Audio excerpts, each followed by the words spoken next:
We have with us the Sri Lanka's Minister for Foreign Affairs, Mr. Muyeen Sabry.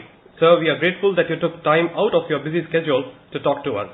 Mr. Sabry, you are back from India just after participating in the Raisina dialogue.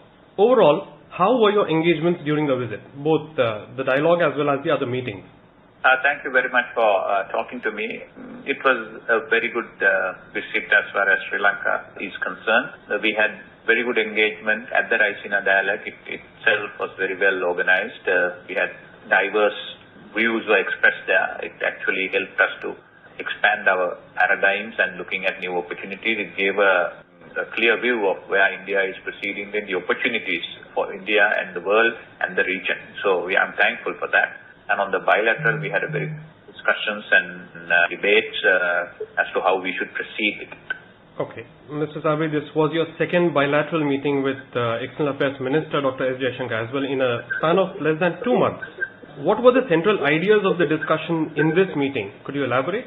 Yes, I was very pleased to meet Dr. Jaishankar once again. He's a great supporter of Sri Lanka's recovery along with Madam Sitaraman. So, with of course the blessings of Prime Minister Sri Narendra Modi.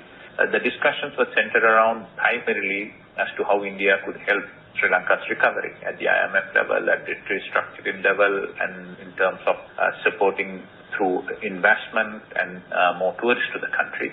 And of course, we also discussed the bilateral relationship and how to enhance it, how to integrate and how to follow that up. So in that sense, I thought we had a very good discussion as to how we operationalize some of the concepts we have had in our mind for a long period of time. Okay, that's wonderful. Meanwhile, you recently had also remarked that you hope Sri Lanka to receive more investments from India in the future. As such, West Container Terminal project, it has been the biggest foreign investment project in Sri Lanka in recent times. What has been the progress in this regard? The progress has been quite good. Actually, Colombo port necessarily require repeat extensions and expansion. 60 to 70% of the transshipment from Colombo port is linked with India. So, in view of that, some time ago, there was a trilateral memorandum of cooperation among the government of Sri Lanka, India and Japan for the development of the East Container Terminal. Subsequently, in early 2021, Sri Lanka decided to develop ECT, that is the Eastern Terminal, on its own. And thereafter we decided that we can invite the Japan and India to participate on the Western Terminal development. But Japan did not participate. And thereafter, Adanis on their own showed certain interest in the development of the ports in Sri Lanka. But I think they are good at it and they have developing so many ports both India and in the world. So for the WCT, that is the West Container Terminal, Adanis was chosen as a Sri Lankan partner. The investor and the government of Sri Lanka negotiated the necessary agreement in this regard.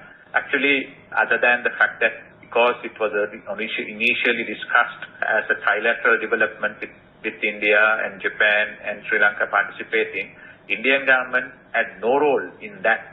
WCT is an internal to Sri Lanka. The project is progressing well according to estimates by implementing project. Its phase 1 is, I think, scheduled to be made operational by 2024. So all good as far as Sri Lanka is concerned and the project is concerned. That's wonderful to hear. Meanwhile, the use of Indian national rupees for settling economic transactions between India and Sri Lanka, it's likely to enable ease of doing business. In addition, what are the other measures that both governments are looking at in order to pave way for stronger economic partnership? There are a number of initiatives we are looking at. We are looking at connecting people to people, connectivity to be improved in terms of more flights, more ferry services and linkages between the people to people. That will probably help us, the tourism and the other areas of collaboration. And many more investment probably in the industry, technology transfer and IT and things like that. So there are a lot of opportunities on the pipeline. We are hopeful that we can materialize it as we go along. Thank you very much to talk to us and describe all these developments that have happened in the recent past. Thank you very much, sir.